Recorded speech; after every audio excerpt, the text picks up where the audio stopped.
तो स्ट्रेटेजीज जो बताई थी, 7 बताई थी: mind strategy, sales strategy, relationship, marketing, wealth, time mastery and self mastery.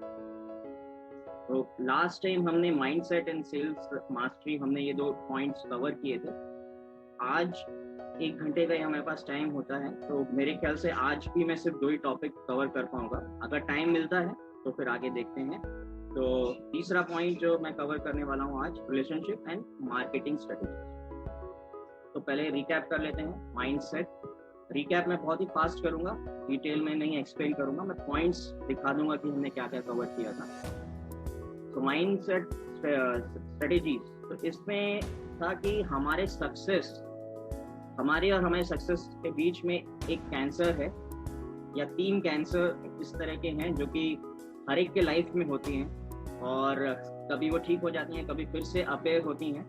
तो कैंसर था कि भाई हम दूसरे को ब्लेम करते हैं, कभी भी हम किसी प्रॉब्लम में फंसते हैं तो हम को देखते हैं कि भाई हम किसको ब्लेम कर सकें, इंस्टेड कि भाई हाँ एज ए होल हम देखें उस सिचुएशन को, और उसमें फाइंड आउट करने की कोशिश करें कि भाई इस प्रोसेस में या इस सिचुएशन में क्या गलती है, लेकिन हम सीधे की सीधे ब्लेम करना शुरू कर देते हैं। फिर दूसरी चीज थी कि भाई हम एक्सक्यूज बहुत देते हैं, नहीं ये तो बहाना मार देते हैं, हम किसी भी सिचुएशन में फंसते हैं कि भाई नहीं ये इसके कारण हो गया, या ऐसे हो गया, उसने ऐसा कर दिया तो हो गया।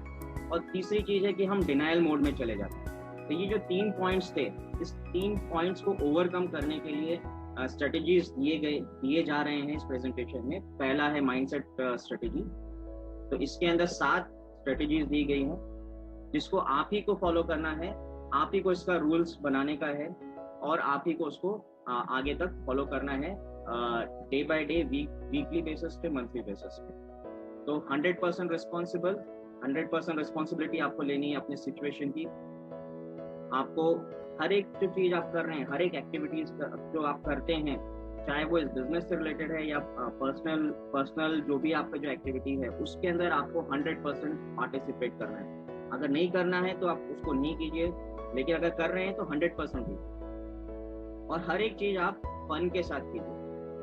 आप अगर मन में बोझा लेके चलेंगे कि भाई नहीं ये बिजनेस अच्छा नहीं है या कोई ज्वाइन नहीं हो रहा है, तो आप ये बिजनेस आगे कर ही नहीं पाएंगे और बहुत जल्दी डिप्रेशन में चले जाएंगे। तो आप जो काम कीजिए फन के साथ कीजिए, आप सिस्टम्स के साथ चलिए, क्योंकि जब आप सिस्टम्स के साथ चलेंगे, सिस्टम बना के चलेंगे, हो सकता है वो सिस्टम आपका अपलाइन आपको दे, या हो सकता है कि कुछ सिस्टम्स आप खुद अपने लिए जनरेट करें, अपने डाउनलाइन, अपनी टीम के लिए जनरेट करें, लेकिन सिस्टम के साथ कीजिए, क्योंकि जब आप सिस्टम को फॉलो करेंगे तब आप आइडेंटिफाई कर पाएंगे कि भाई आप कहाँ गलत कर रहे हैं और कौन से सिस्टम में, कौन से स्टेप के ऊपर आपको इम्प्रूवमेंट करने की जरूरत है। बुक का एक रेफरेंस दे रखा है जो कि आप पढ़ सकते हैं परचेस करके। 100% अकाउंटेबिलिटी आपकी होनी चाहिए। अगर मेरा सेल नहीं हुआ तो प्रायर किसी भी मंथ में, तो आपको आइडेंटिफाई करना चाहिए, आप आइडेंटिफाई करना चाहिए कि भाई आप क्यों नहीं हुआ, क्या ऐसा कारण था कि भाई मेरे अंदर या मेरे टीम के अंदर या प्रोसेस के अंदर कुछ कमी रह गई। तो इसलिए जब तक आप ये डेटा मेंटेन नहीं करेंगे तब तक आप अकाउंटेबिलिटी भी नहीं ले पाएंगे। आपको याद ही नहीं रहेगा कि भाई फरवरी में मेरा क्यों सेल कम हुआ था या कितने सेल हुए थे, शायद वो भी नहीं याद है।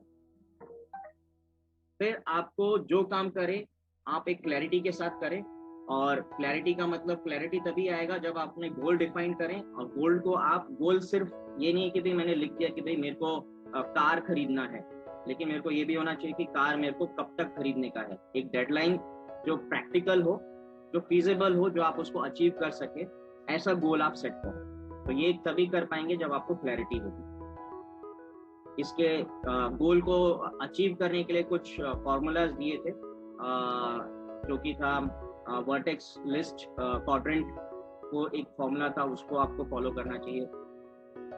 फिर जितने भी लोग सक्सेसफुल हुए हैं वो लॉन्ग टर्म विजन रखते हैं हमेशा।